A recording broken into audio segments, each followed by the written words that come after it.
Hello दोस्तों, एक बार फिर से आप सभी का स्वागत है हमारे यूट्यूब चैनल में। और आज हम यहाँ पे जो टॉपिक पढ़ेंगे वो है कत्यूरियों की शाखाएँ, ठीक है।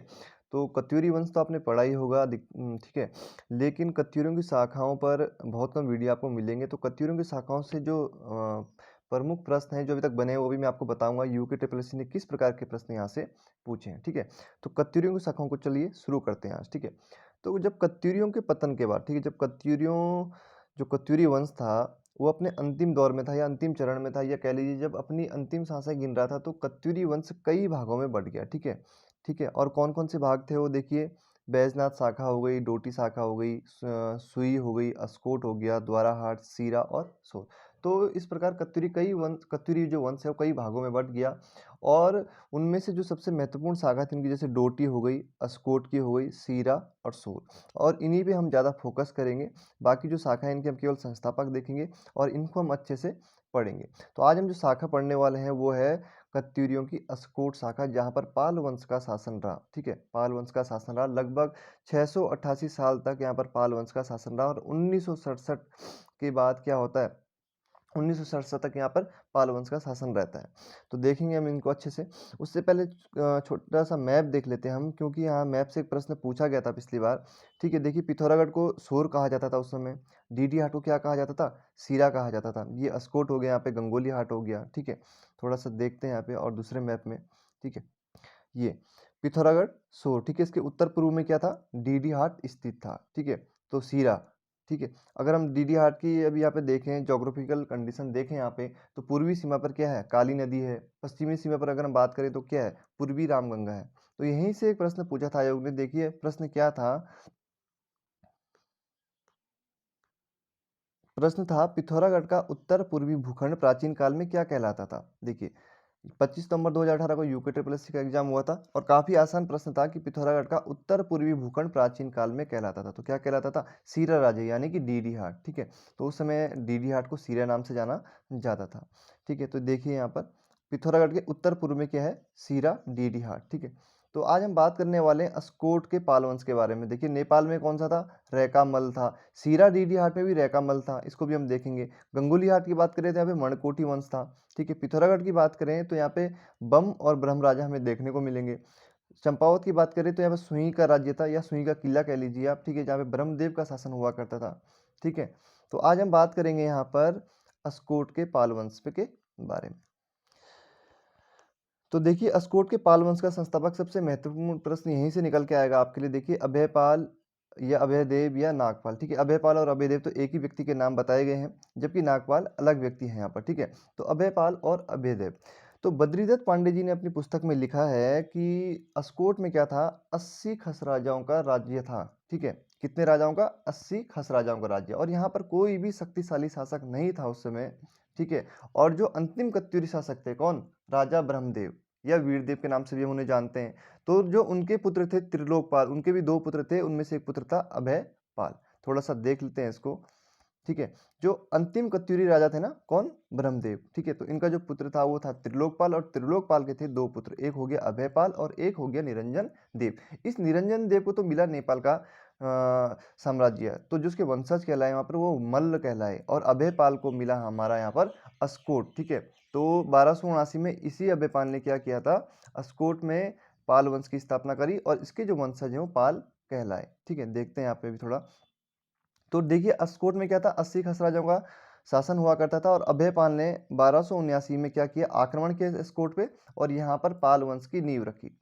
लेकिन एक नाम यहाँ पर नागपाल का निकल कर आता है कि 1238 में नागपाल ने अस्कोट पर आक्रमण किया, और उस नागपाल ने क्या किया, इस अस्कोट में पाल वंश की नींव रखी। तो दोनों में कंफ्यूजन है। देखिए एग्जाम में दोनों एक साथ नहीं आएंगे, और दोनों को पाल वंश का संस्थापक मानने के अपने अपने लॉजिक हैं, ठीक है।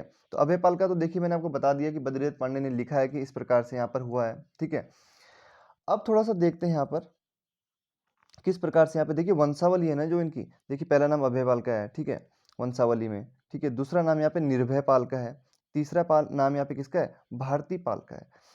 अब जो ये भारती पाल है ना, इसने अपने जो इनका वो मिला है 1394 घुनसेरा ताम्रपत्र मिला है। तो इसने कहा है कि मेरा जो क्या था, जो मेरे से पहले शासक कौन था, नागपाल था। मेरा पूर्ववर्ती कौन था, नागपाल, तो इस वजह से यहाँ पे कन्फ्यूजन क्रिएट हो गया। और ऊपर से हुआ क्या, नागपाल का 1238 में उक्कू लेक मिल गया नेपाल में। तो इस आधार पे इतिहासकारों ने कहा कि नागपाल ने क्या किया है, इस पाल वंश की स्थापना करी है। तो देखिए एग्जाम में दोनों ऑप्शन तो एक साथ नहीं देगा, ठीक है, और दे भी दिया तो प्रश्न ऐसे डिलीट हो जाते हैं अगर आप ऑब्जेक्शन लगाएंगे, ठीक है। तो चलिए थोड़ा आगे चलते हैं। तो अभयपाल ने 1279 में अस्कोट पर आक्रमण किया और यहाँ के खस राजाओं को हराकर पाल वंश की नींव रखी। और अगर हम यहाँ पे नागपाल को मान के चले तो 1238, ठीक है। तो नागपाल का 1238 का उक्कू लेख हमारे लिए महत्वपूर्ण होगा, उसको भी हम थोड़ा देखेंगे आगे, ठीक है। और एक प्रश्न आया था, देखिए यहाँ पर एग्जाम में, प्राचीन काल में देखिए अस्कोट किसकी राजधानी थी, फॉरेस्ट गार्ड में आया था, पाल वंश की, चंद वंश की, कत्यूरी वंश की या कुडिंद वंश की। देखिए यहाँ पर आयोग ने उत्तर कत्यूरी दिया था, ठीक है। तो देखा जाए तो ये आंसर क्या होना चाहिए था, यहाँ पे पाल राजवंश होना चाहिए था। अब किसी ने इसमें ऑब्जेक्शन लगाया या नहीं, लेकिन यहाँ पे आंसर पाल राजवंश होना चाहिए, सबसे निकटतम आंसर पाल राजवंश है, ठीक है। अब देखते हैं आगे, ठीक है। तो अस्कोट का पाल राजवंश, ठीक है। हम 1279 लेके चल रहे हैं। तो 1279 में क्या हुआ है, इसकी क्या हुई है, स्थापना हुई है पाल वंश की। और 1279 से 1967 तक यहाँ पे पाल जो वंश के राजा थे उनका शासन रहेगा। तो 688 साल तक यहाँ पर पाल वंश हमें देखने को मिलता है। राजधानी की बात करें तो लखनपुर, अस्कोट से 2.5 किलोमीटर दूर। अस्कोट ले सकते हैं आप, ठीक है। डायरेक्टली हो सकता है कि लखनपुर ना दे, अस्कोट दे दे एग्जाम में, ठीक है। तो राजधानी कहाँ है, लखनपुर में। अस्कोट के शासकों को क्या कहा जाता था, रजवार कहा जाता था, ठीक है। रजवार का मतलब क्या है, राजाओं में श्रेष्ठ, ठीक है। या इसका दूसरा अर्थ भी निकलकर सामने आता है कि 12 राजाओं में से एक। उस समय 12 प्रमुख राजा हुआ करते थे, जैसे कत्यूरी, बम, चंद, मणकोटी, मल। तो इस प्रकार अस्कोट के राजाओं को क्या कहा गया, रजबार, मतलब 12 राजाओं में से एक। रज बार, बार से मतलब 12 और रज से राजा, तो 12 राजाओं में से एक। दूसरा अर्थ है इसका राजाओं में से श्रेष्ठ। कुल देवता की बात करें तो इनका कुल देवता क्या थे, नारिंग देवल। ध्यान रखना महत्वपूर्ण है, कुल देवता कौन है, नारिंग देवल। 1615 में पाल वंश के राजा महेंद्रपाल प्रथम ने अस्कोट में राजमहल या राजभवन का निर्माण करवाया और इस भवन में कुल देवता नारिंग देवल की स्थापना करी। देखिए जो 1615 में यहाँ पर महेंद्रपाल ने ये राजभवन बनाया है ना, तो ये अभी भी मौजूद है। लगभग 100 कमरों का ये राजमहल है। और अब पाल वंश के जो वंशज हैं अभी बचे हुए, वो चाह रहे हैं कि इस राजमहल का संरक्षण कौन करे, भारतीय सरकार करे, भारतीय पुरातत्व विभाग करे। लेकिन अभी तक ऐसा कुछ हो नहीं पाया है, ठीक है। तो 100 कमरों का क्या है, यहाँ पे राजमहल भी है। ब्रिटिश काल में अस्कोट को क्या है, रियासत का दर्जा दिया गया, ठीक है, रियासत का दर्जा दिया गया। 1924 में देखिए रजवाड़ों के अत्याचारों के विरोध में अस्कोट आंदोलन हुआ। देखिए डायरेक्ट प्रश्न बन सकता है कि अस्कोट आंदोलन कब हुआ, तो 1924 में हुआ और रजवाड़ों के अत्याचारों के विरोध में हुआ। पिथौरागढ़ के नेता प्रयाग दत्त पंत व कृष्णा नंद उप्रेती के आग्रह पर बड़े नेताओं हरगोविंद पंत, बद्रीदत्त पांडे एवं गोविंद बल्लभ पंत द्वारा अस्कोट में जन जागरण किया गया। तो ध्यान रखेंगे आप इस वर्ष को, 1924 में रजवाड़ों के अत्याचारों के विरोध में यहाँ पर अस्कोट आंदोलन होता है। देखिए अब ऐसा भी प्रश्न बन सकता है कि अस्कोट आंदोलन क्यों हुआ, तो रजवाड़ों के अत्याचारों के विरोध में, ठीक है। 11 नवंबर सन 1967 में, ठीक है, आज़ादी के लगभग 20 साल बाद 11 नवंबर सन 1967 को भारत सरकार द्वारा इस रियासत को अपने अधीन ले लिया गया। देखिए 1967 तक ये रियासत क्या थी, यहाँ पे इनका अपना शासन हुआ करता था। लेकिन देखिए 11 नवंबर 1967 को भारत सरकार के अधीन ये रियासत आ जाती है। और इस रियासत के अंतिम जो राजा थे वो कौन थे, राजा टिकेंद्र पाल, ठीक है। कौन थे, राजा टिकेंद्र पाल। पाल वंश के संस्थापक मैंने आपको बताया अभयपाल या अभयदेव, नागपाल, ये ध्यान रखेंगे। थोड़ा सा हम लेख देख लेते हैं, कौन कौन से लेख मिले हैं। देखिए नागपाल का 1238 का उक्कू लेख। देखिए यहाँ पर प्रश्न बन सकता है सीधे सीधे कि नागपाल का किस वर्ष में उक्कू लेख मिला है, ठीक है। तो 1238 में। ऐसा ही प्रश्न बन सकता है कि 1238 के उक्कू लेख का संबंध किस शासक से है, तो नागपाल से। तो नेपाल के उक्कू गांव से 1238 ईस्वी का शिलालेख मिला है। यह अभिलेख नागपाल का है और जिसकी उपाधि त्रिविक्रम थी, ठीक है। क्या थी, त्रिविक्रम। इस शिलालेख से पता चलता है कि कत्यूर से आने के बाद पालों ने उक्कू में भी राजधानी बनाई।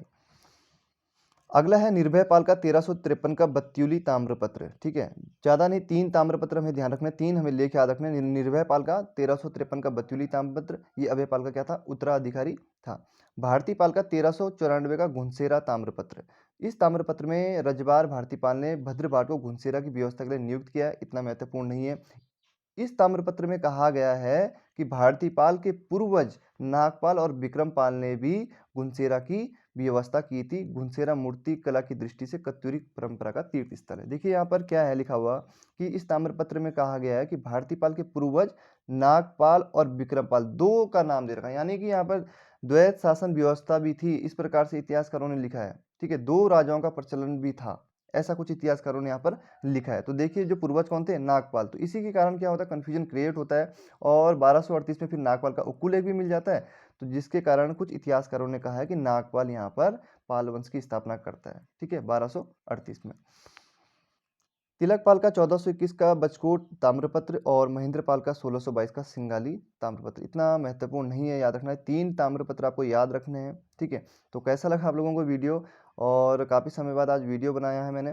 तो इसके बाद अभी हम जो टॉपिक पढ़ने वाले हैं दोस्तों वो है, ठीक है, अभी हम यहाँ पे अस्कोट का पाल वंश आज हमने पढ़ लिया है। अब हमें सीरा डीडी हाट पढ़ना है यहाँ पे। ठीक है, गंगोली हाट का मणकोटी वंश, छोटा ही है ये भी, और नेपाल का जो है मल्ल वंश है, ये हमें देखना है।